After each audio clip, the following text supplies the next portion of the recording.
સીતારામ, કેમ છો બધા મજામાં? હવે ભાઈ આજે આપણે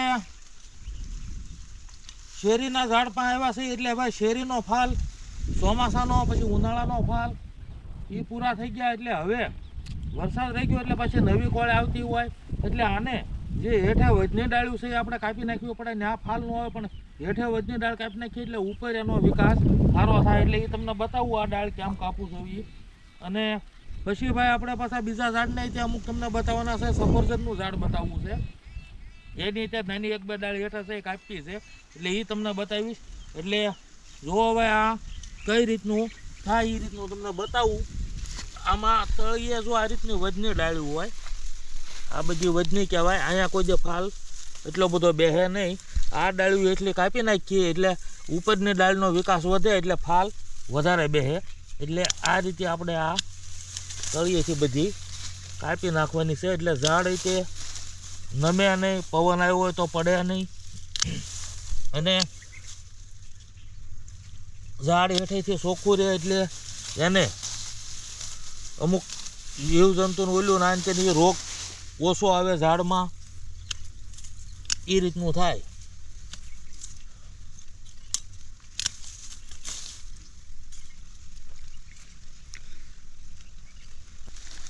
અને આ વખતે ભાઈ શેરી આપણે ઉનાળામાં આમાં વધારે આવશે, કારણ કે ઝાડ મોટું થઈ ગયું છે. અને આ રીતનું આપણે પાછું એને સેટિંગ કરી નાખ્યું હોય એટલે ફાલ વધારે આવશે.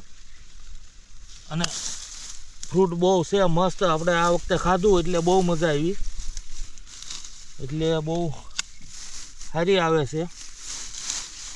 અને ઝાડવે પાકી જાય એટલે એનો સ્વાદ જ જુદો હોય.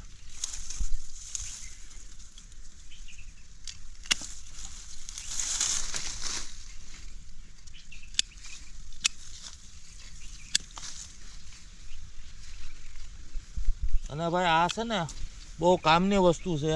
અને જરાય આપણે તાકાત ન પડે આ તે, અને ફટક ફટક કપાઈ જાય. જો આ જે ખીલો માર્યો એનું શું કારણ કે ભાઈ પહેલાં ગયા વર્ષે ઝાડ નાનું હતું પણ નમી ગયું હતું આ સાઈડ. એટલે આપણે એને થળીએથી આ ખીલો ખોડી અને બાંધી દીધું એટલે જેથી કરીને સીધું રહ્યું. પછી કાંઈ નમ્યું નહીં, નકર એક સાઈડ વજન વધે અને વરસાદનું પાણી ભરાય એટલે નમી જાય ઝાડ ગમે એક સાઈડ, એવું થાય.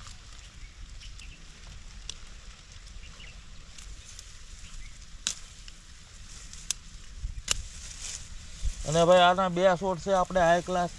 એમાં એક છોડને 2 દિવસ પહેલાં આ રીતે કટિંગ કરી નાખ્યું હતું. અને આ રીતે બેઠા બેઠા પણ અમારે મારા પપ્પા વાડી અમારે પહેલેથી, એટલે મારા પપ્પા આ રીતનું કટિંગ કરતા હોય આ તે. પણ ત્યારે આ ખબર નહીં ને આવું પકડ કાંઈ લીધું નહીં. પણ મારા પપ્પા દાંતરડેથી કાપતા, એટલે દાંતરડેથી એક આમ કરે એટલે એક સાઈડ ઝટકો લાગે. પછી ભાઈ બાવળનું ઝાડ એ રીતે કરતા હોય તો કાંટા વાગે. પણ ત્યારે આપણને આ ખબર નહોતી. અને આ વસ્તુ કાંઈ આ મારા પપ્પા કાંઈ લાવ્યા નહોતા. પણ હવે અત્યારે જો આટલું આરામદાયક થઈ ગયું કે તમે ભાઈ બેઠા બેઠા કટિંગ કરી નાખો આ, અને કોઈ જાતની કાંઈ તકલીફ ન થાય. એટલે અત્યારે ભાઈ અમુક આધુનિક આ જે આવ્યા તો આ ભાઈ બહુ કામની વસ્તુ છે.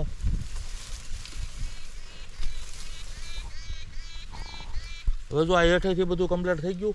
હવે ઉપરથી અમુક ડાળીઓ જે આ રીતની ગઈ હોય ને તો એ આપણે અમુક ઉડાડી નાખવાની. એટલે ત્યાંથી નવી ફૂટી આવે અને ભાઈ ફાલ બેહવામાં સારું પડે. અને ભાઈ જ્યારે ફાલ બેહે એટલે ઝાડવું ફેલાય નહીં વધારે, પોળું પડી જાય, ભાંગવા કરે એવું ન થાય. અને હવે જો અહીંથી આ ચોખ્ખું થઈ ગયું એટલે ઝાડનો વિકાસ સીધો હવે ડાયરેક્ટ ઉપર થાય. અને હવે ફાઇનલ ઉપરનું કટિંગ કરીને પછી તમને બતાવું.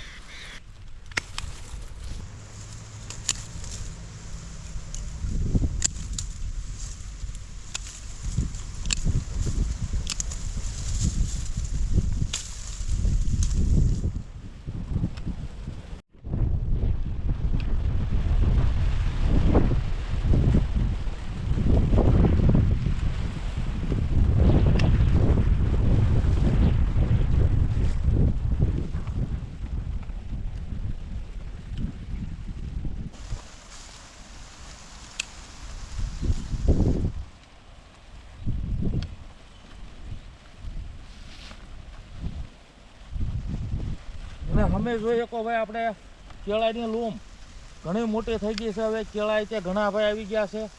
જો લૂમ દેખાય અહીંથી કે આપણે કેળીમાં બહુ સરસ. અને જો હવે ભાઈ આ કટિંગ થઈ ગયું એટલે હવે આનો વિકાસ ઉપર થાય અને મસ્ત ફાલ આવશે. એટલે જો આ રીતનું ભાઈ કટિંગ કરવાનું હોય અને આ રીતે જે હું કરું એ તમને બતાવ્યું. અને આમાં આપણને ઓલામાં જો પહેલાં કાપ્યું હતું એટલે આનું રિઝલ્ટ સારું છે. ઉપર કમળિયા પાછા વધવા મળ્યા અને હેઠેથી એને કમ્પ્લીટ થઈ ગયું. 2-3 દી પહેલાં એ કટિંગ કર્યું હતું ને હવે પાછું આજે આ આપણે કટિંગ કર્યું. એટલે બે ઝાડ એક હરખા હાઈ ક્લાસ દેખાય. અને હેઠલીથી ફૂટ બધી કાપી નાખી આપણે વજની. અને હવે જો અહીંયા આપણે ભાઈ સફરજનનું ઝાડ છે પણ એને આ જો આ વેલા ટાઈપ હવે હેઠેથી આ જે કલમમાંથી ફૂટ્યા હોય હવે આ આપણે કાપી નાખવા પડે. અને આ રાવા દેવું એમ નામ આ વજના ચોમાસાના ફૂટી ગયા આને ન રાખવાના હોય. અને આમાં હવે જો કોઈ ને અહીંયા આપણે આનો જેવો જોવે બીજા ઝાડનો વિકાસ થાય એટલો બધો ફાસ્ટ વિકાસ થાય નહીં આનો. એટલે ધીરે ધીરે વધે છે. ગુલાબનું છે અને સફરજન છે અને નાશપતિ કહેવાય શું ઓલું એનાથી કડક ફૂલ આવે પાછું બીજું ફળ. જો આ બધી ડાળીઓ જે હેઠેથી ફૂટી હતી આ આપણે કાઢી નાખ્યું પડે ભલે મોટી થઈ ગઈ હોય તોય. કારણ કે આ ડાળ અને આપણે આને ગયા વર્ષે આપણે એક ડાળીઓ કાપી નહોતી કારણ કે સરખું છોટી જાય પછી ભલે એવું લાગે તો કાપ્યું. પણ હવે જો આ મેન ઝાડની ડાળ રહી ગઈ ને આ આપણે એટલે હવે આ ડાળ્યું છે આ બધી એમ નામ રહે ને એટલી વજની ડાળ આપણે બધી કાપી નાખી જો. એટલે આ એક સરખું થોડુંક વધારે વધ્યું ઓલું ઓછું છે ઓલી બાજુ ઓછું છે અને આ એક જરાક વધારે વધ્યું છે. પણ આને બીજા જે આપણે સંતરા મોસંબી આ ઝાડ બધા સારા થાય છે પણ આને થોડીક વાર લાગે છે એવું છે. અને અહીંયા જો આપણે ભાઈ ગુવાર હતો તો આ ગુવાર બધો જો કાઢી નાખ્યો આ ખડ. એટલે હવે અહીંયા ખેડી અને પછી પાછું હવે શિયાળું બકાલું કાંઈક વાવશું. કારણ કે આ વરસાદના હિસાબે 2 ફેરી તો હંધું બી સાંટ્યું પણ ફેલ થયું. વરસાદ આવે એટલે દબડાઈ જાય ને જે જોવે એવું થાય નહીં.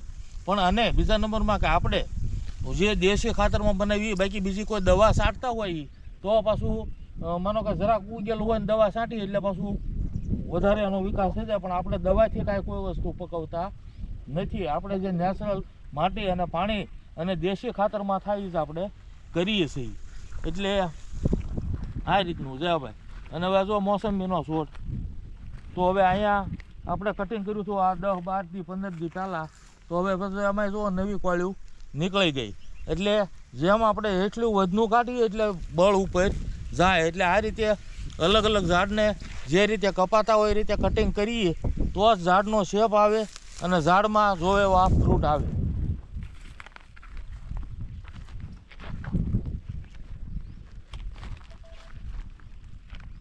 જો આ અંજીર છે આમાં હવે નાના નાના અંજીર બેઠા છે. અને આ અંજીર આપણે જે અહીંયા હોય એ કરતાં થોડું બીજી ટાઈપનું છે. એટલે આપણે ચેક કરવા આ અંજીરે લાવ્યા છે. અને આ અંજીર આપણે 2 જાતનું કહેવાય ઓલું છે આપણે અને આ છે. હવે આ થોડુંક ફેરફારવાળું હવે આનું નામ આપણને કાંઈ યાદ ન હોય એટલે હું પાછો કહું નહીં. પણ આ છે મૂળ અંજીર.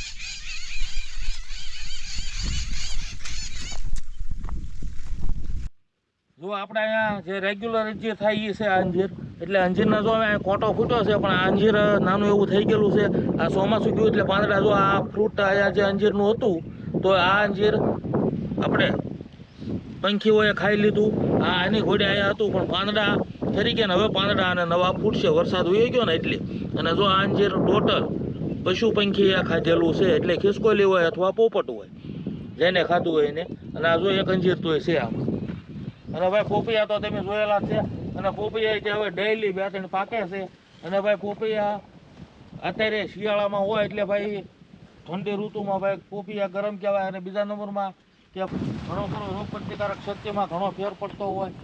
અને આ જો ઝાડવે પાકે એટલે એનું કેવું રિઝલ્ટ હોય એ જોઈ શકો તમે. આ ઝાડવે દેખાય તમને.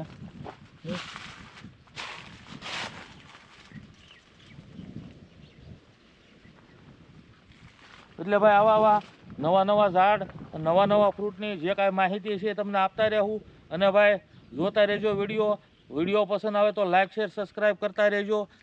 આપણે લાઇક શેર સબસ્ક્રાઈબ કરતા હોય પણ હવે એક નવું છે કે ભાઈ કોમેન્ટની બાજુમાં હાઈપનું બટન આવે તો એ દબાવજો. એટલે ભાઈ એમાંય તે હવે નવું આવ્યું કાંઈક મને તો પછી બહુ એવી ખબર ન હોય એટલે એ બટન દબાવજો. એટલે ભાઈ મજા આવે ને જમાવટ થાય. હું તો હવે આવા નવા વિડીયા બનાવતા રહેવું, તમને બતાવતા રહેવું. મળશું આગલા વિડીયોમાં. આવજો. સીતારામ ભાઈ.